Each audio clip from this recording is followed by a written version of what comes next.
What's going on, everybody? Mundo Marquez here. If you're here, it's because you've watched the first video. And in the first video, what we discussed was understanding your points of leverage, right? Understanding your specific knowledge, just really getting an understanding of where you need to be operating for you to have the biggest advantage over your current competitors in the market. In the construction industry, when you're new, especially when you're young, you're at a disadvantage because you're coming in to compete against general contractors, subcontractors, painters, stucco guys, siding guys who have been in the business for 15 plus years. Now, it can be a disadvantage, but at the same time, they have stopped doing things that at one point got them to their position, and there aren't anybody else who are doing those things, the fundamentals. My goal with these videos are to help you and reiterate those fundamentals and how important they are for you to come in and start taking market share from these guys, because they have forgot to continue to do those details and those things that got them to where they are.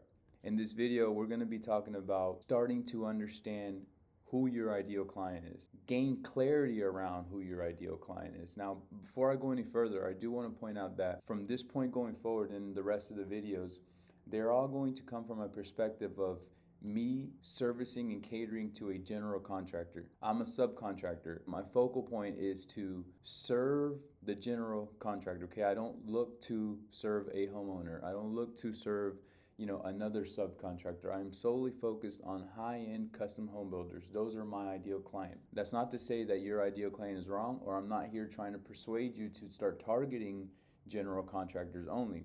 This is just a perspective that I have the most knowledge in, because that is who we target and this is how we've been growing our business. Okay, so another thing that we're going to gain clarity in this video, or at least hope to, is going to be about where you're looking to target these clients. Where are you going to find them? The idea is that this video will help you pin down exactly who your ideal client is and close everything else out, so that you can begin to only take actions to help you get closer to having 10 of those clients day in, day out, giving you consistent work. 10 clients, in my opinion, is what anybody should be shooting for if you don't have them, right? Don't focus on anything else other than getting 10 clients. When you have 10 clients that are specific to your niche, this is the amount of clients that are going to be getting you dangerously close to that $1 million a year mark. So, like I mentioned previously, right? My perspective is me catering to a general contractor. Now, there is no wrong client. The only thing that would really be wrong here is you not understanding who your client is. Whether you want to go residential or whether you want to go commercial, either one of them is right. Now, just understand the different things that come with them. Just to share with you guys a little bit of my perspective, when I got to this point and I started saying, okay, do I want to go residential or do I want to go commercial? A lot of my decisions came around the fact that I didn't have a single dollar when I started. Like I mentioned in another video, I was over $20,000 in debt. I had negative $750 in my account. So I understood that if I targeted commercial general contractors, we would have to withstand 60 to 90 days of overhead, which we did not have. And so for me, at this point, residential versus commercial was very easy, right? I went residential because most of the time, residentials, they're paying you as you're done with the work, right? We're typically seeing 2 weeks to 30 days of payment. And if you structure your contract right, you can actually get a deposit before the work starts that's already covering your material overhead. That's for another video. General contractors versus homeowners. Okay, so after I decided, am I going residential, am I going commercial, I then started saying, okay, so I'm going to go residential. Now, do I want to go residential with a home builder or do I want to go residential with a homeowner? Again, following the premises that I didn't have any money, if I wanted to target homeowners, I would definitely have to pay money into Google Ads. I would definitely have to pay money into Facebook ads, right? A lot of you guys are struggling with this. You don't know where to start. You're looking at, SEO marketing and all these other things that cost money. If you're anything like me, when we're starting off, we don't have the biggest budget. So for me, again, this decision was to stick to general contractors because general contractors already had an established business. They already had a reputation and they already had people giving them work. So what I want to do is I want to share with you guys who my ideal client is, right? I'm going to give you some pros and some cons that go along with the ideal client that we target, with the hopes that this could give you a little more clarity and understand if this is a client that you would like to service. Okay, so my ideal client, the person that I look to target is the custom home builder. Okay, so a general contractor who solely focuses on building custom homes. So in the beginning, I had a conversation with my father, and I told him, "Hey, man, I really think we should target custom home builders, right? Because I knew that the presidential election year was coming. I knew that, especially in our market here in Tampa and Florida in general, real estate, after COVID really took off, and so there has to be some kind of correction, right?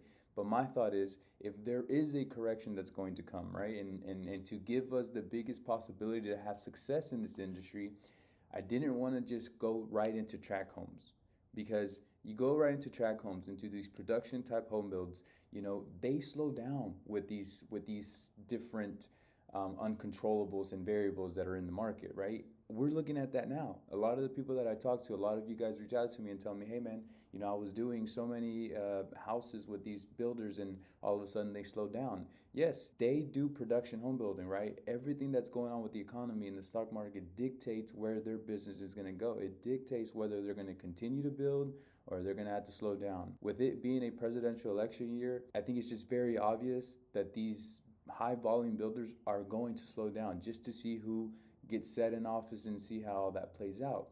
When you're with custom home builders, when you're with the people that have money, not to make it sound any kind of way, but these things don't affect them, right?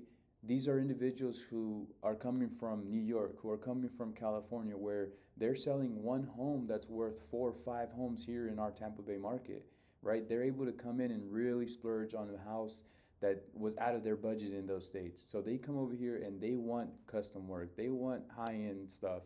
And if you can stick and you can get in with these guys, this is where there's going to be money, because they're not going to necessarily slow down on their production, because these individuals don't need to wait to see who's in president, right? To see what happens with them. Now, there are a few of those guys who have their money in stocks, and so that can kind of go into it. But for the most part, we're not seeing the slowdown as much as it's being seen in the production. So some of the pros for working with custom home builders, in my opinion, are that obviously the first one, there is no marketing.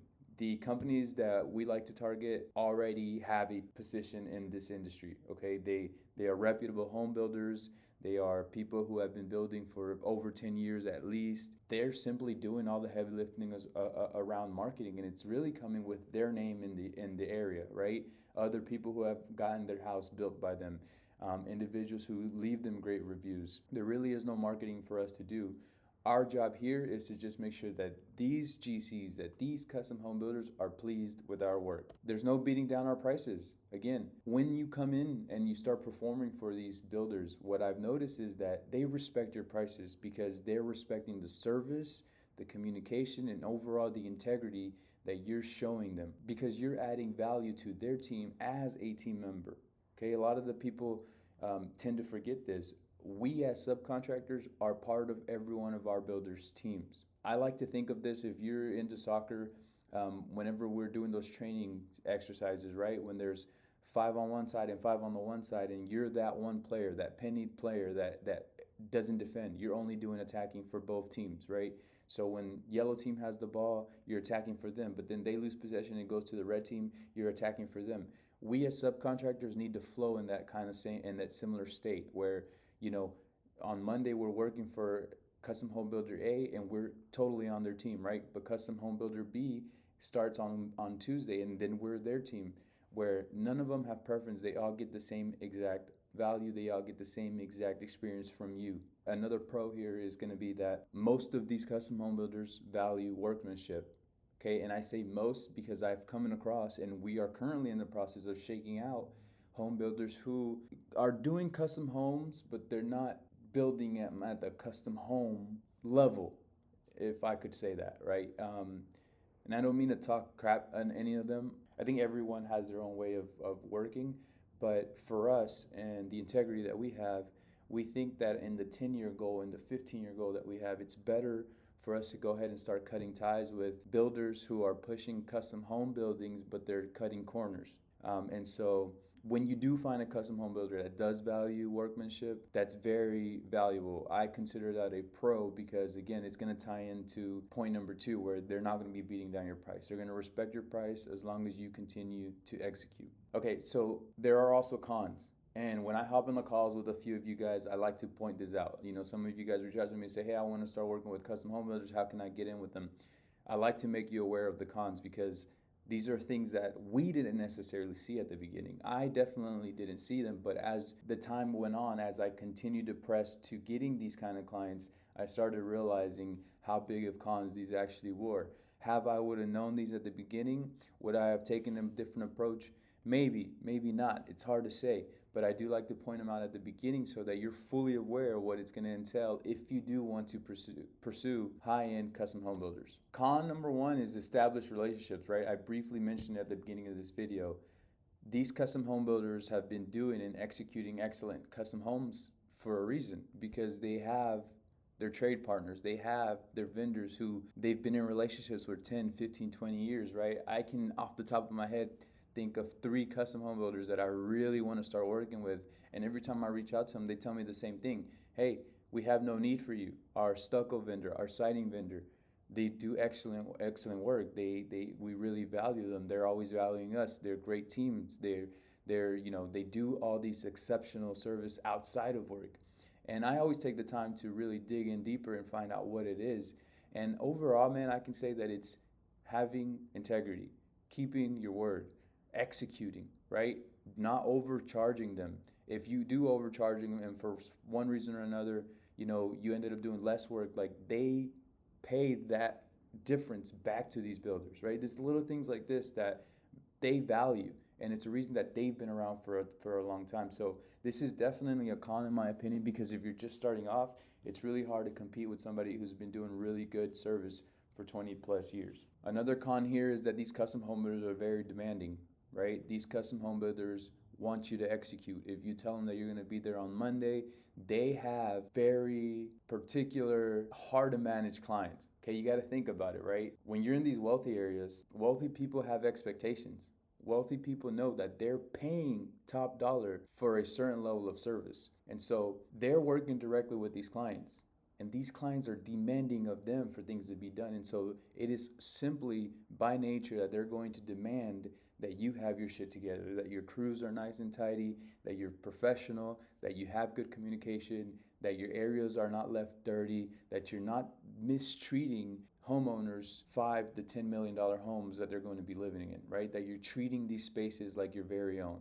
And so they are very demanding. And if you're not the type of person that likes to take calls and face those hard calls, because at the end of the day, we as subcontractors have a very tricky position where we're working with a lot of people, and we're working with other crew members and other individuals and grown men who may not be the most cleanliness, but it is your job to be able to say, okay, I'll guarantee you that will never happen, and be able to just like you're able to have the ability to take that hard call, that you're able to make the hard call with the individual who's giving you a hard time on your job site, right? If there's one person who's always consistently leaving trash behind them, not cleaning up after his lunch hour, you have to have that call with them, because these custom home builders demand cleanliness, demand timeliness, and demand professionalism. But it's worth it. It's a con because it's hard. It's a con because you may not be used to having these difficult conversations, but trust me, it's worth it.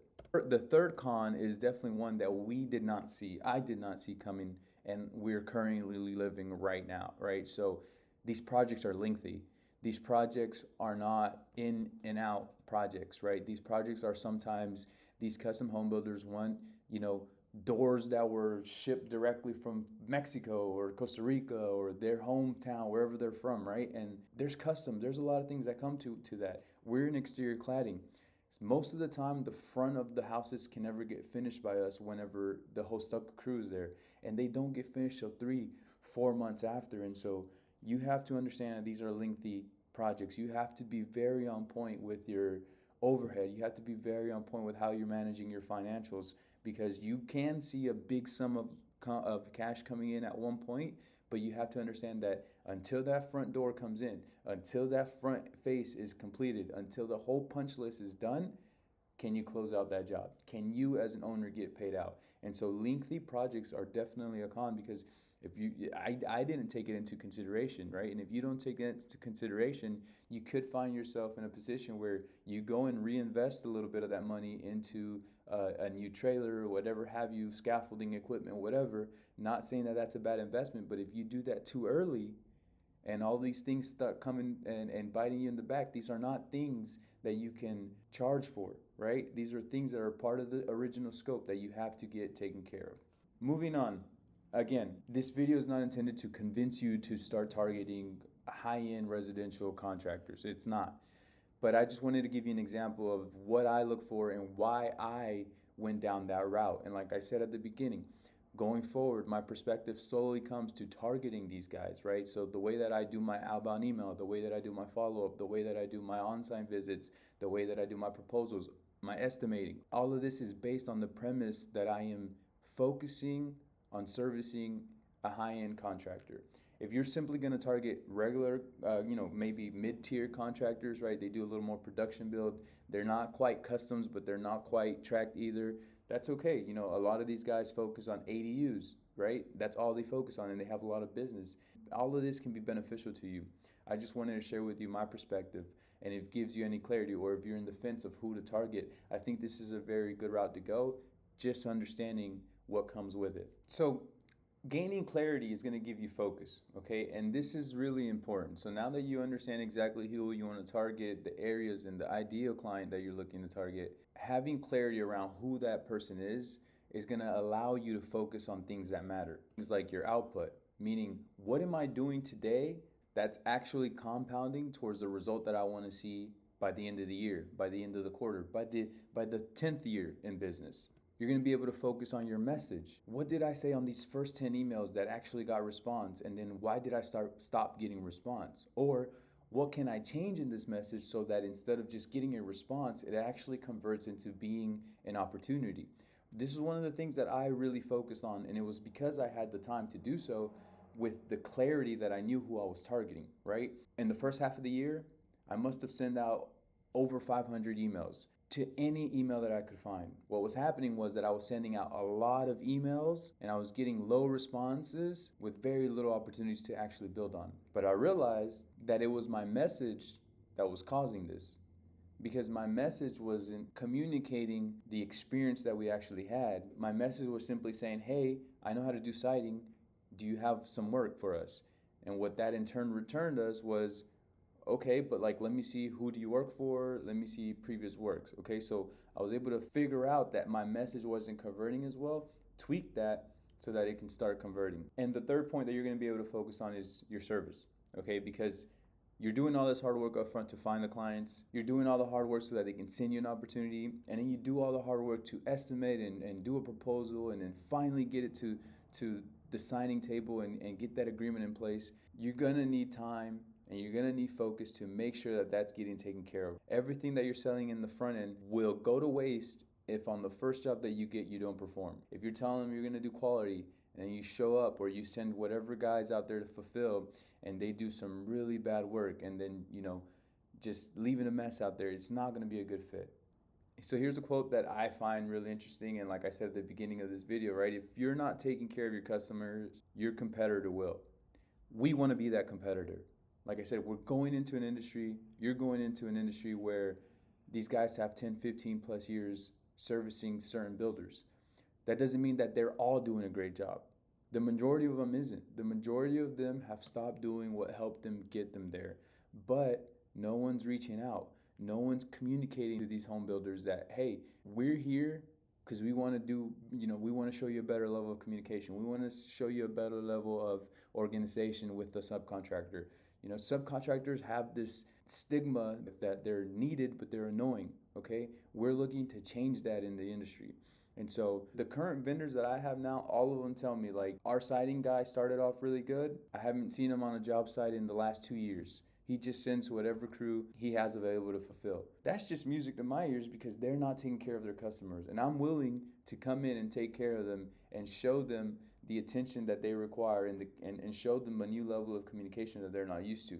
So I can make it very easy for them to say, man, I'll probably pay a little more here with Mundo, but at least I know what's going on. At least I know when things are going to get taken care of. Now, another thing that kind of builds off having clarity and being able to now focus on the things that matter is that you also slowly work yourself up to the point where you accept time, okay? And in my opinion, this is really important because this allows you to understand that things, the success that you're looking for, whatever the 10 clients that you want to get, like that's not going to happen overnight, but it will happen. And so you just knowing that it's going to happen and not caring that it happens in 6 months, in 2 years, but that it will happen allows you to maintain in that level of clarity and maintain with that level of focus to continue to hone in and look at the details and look at the data and be able to say, okay, this is working, this is not working. So when you accept it, it'll bring you peace. So go ahead and accept that this is going to take time, but know that it's going to happen. That has been the biggest key for me in this last 2 years. And not just for me, but for my father and my sister. Like, we all know where we're headed. We all know, we all see the compounding. And so once we accepted that we're all three willing to just continue to keep our heads down and work, it actually gives us a lot of peace. And the stress levels here in this office between me, my dad, and my sister are very low compared to what I thought they should be or what I figured they would be, right? Having it be our first couple of years, having it be that we're a family working with each other, where everybody has this idea and this stigma around working with family is not possible and you shouldn't do it. Our stress levels are very low. And I think, at least in my opinion, this is probably some of the happiest times that I've had in the last 10 years of my life. And with that, right, and with having the peace, you're going to be able to see errors. You're going to be able to see areas where you may need to pivot. You're going to be able to see and say, okay, maybe that message isn't working as well. Maybe emailing isn't working as well. Maybe I should just stick to cold calling. Or maybe neither one of those is actually working for me. Maybe I need to show up at every one of my potential GC's door and introduce myself in person. When you have clarity, when you're focused, and when you have peace and knowing that you're going to be doing this for the next 5 years, it makes seeing these errors or these areas to pivot very easy. So with that, I want you to just know that if you simply do not quit, you cannot fail, right? If you simply don't stop outbound emailing or cold calling or SMS messages or showing up to your GC's office or driving for dollars and calling those billboards, like if you just simply don't stop doing those, you're not going to fail.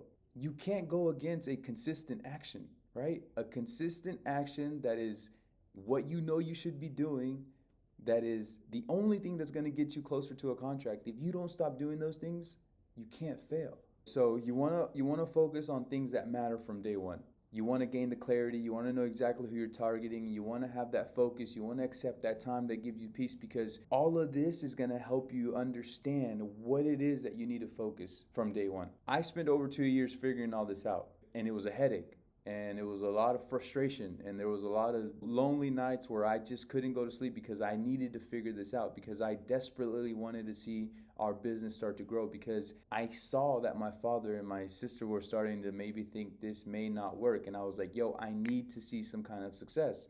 Okay, so I took 2 years in figuring this out so that you guys wouldn't, right? That's why I make these videos, because I want to shortcut you guys 2 years, so that if you're looking at this video and you're saying, I'm ready to go in, and your dad's on board, and your sister, if that's your setup as well, is on board, or maybe you're just on board, understand that at least with this content, I'm looking to shortcut you 2 years of headache, 2 years of hitting your head on the wall, and 2 years of frustration.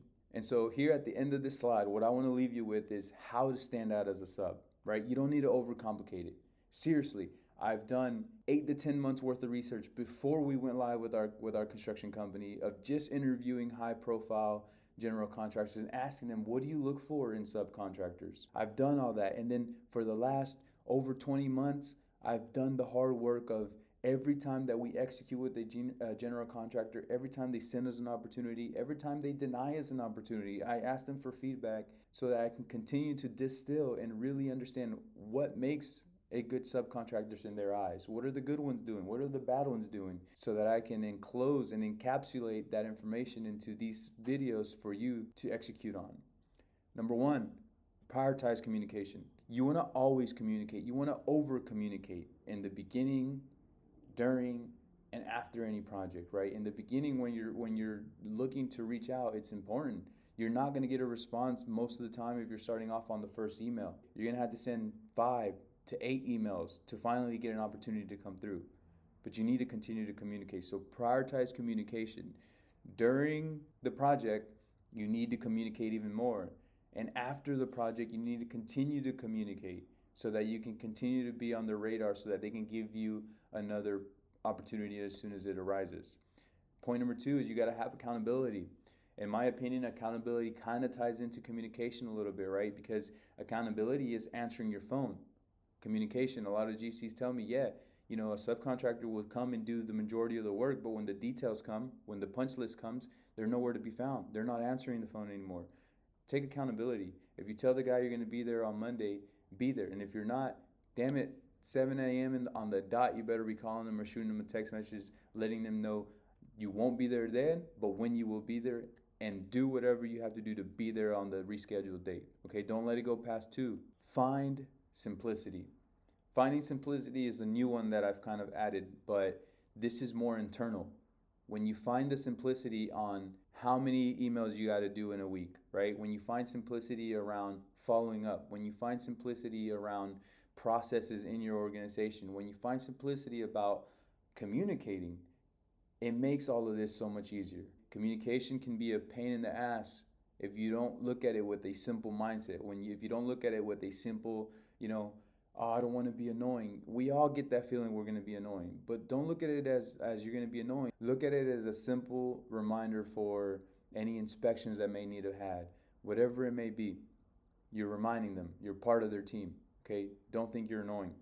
And to wrap it all up, this is a great saying that I really love because I really ingrained this into my head before we got to where we are, right? One client, one niche, $1 million.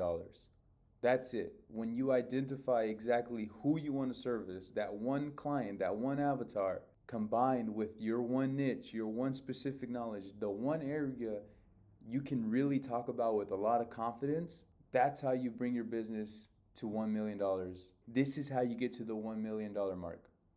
And after this, to get to the next step, is really just replicating each one of these with a little more volume. Is really just injecting more emails, right? Now it's not just outbounding 3 emails a day for 5 days. Now it's outbounding 5 emails a day with 5 follow-ups and 5 cold calls. But the fundamentals, the processes, the systems, the boring shit that you can now see has been working when you hit that $1 million mark makes that just so much easier to do.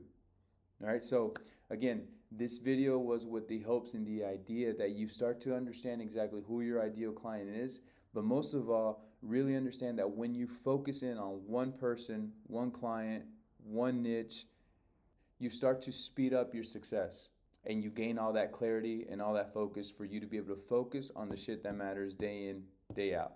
In the next video, we're going to start talking about creating opportunities, right? Different ways, different methods to start doing to create free opportunities. And then we'll get into the emailing so that you can be on your way to start going towards your first clients, ideally your first 10 clients. I'll see you on the next video.